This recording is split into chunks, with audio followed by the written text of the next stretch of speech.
Hello to you, Christophe, and thank you for speaking to us. Members of both parties, the Democrats and the Republicans, have faced stalking, armed visits to their homes, vandalism, and assaults. Is this the new normal?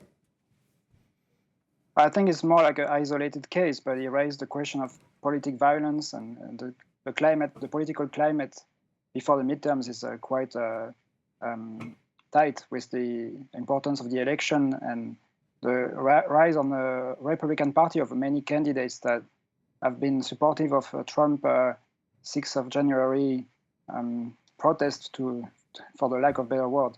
So there is this underlying climate and fear of political violence indeed.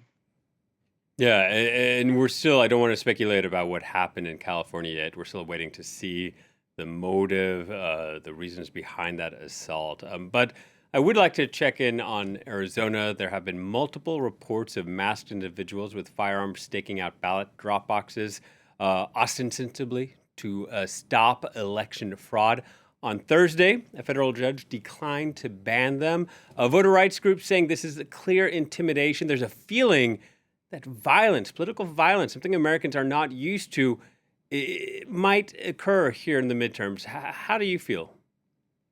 I think it's the direct consequence of the language and that was used by Trump and his allies during the campaign and previously in 2020.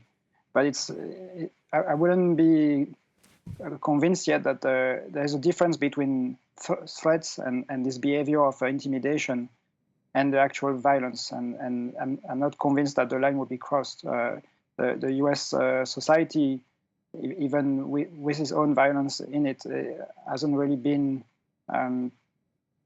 gearing for like an actual organized violence between factions. And overall, I think from my experience there, the society doesn't really crave this type of acts, but there is isolated groups that could stir issues for sure. And we are starting to see the first signs of it.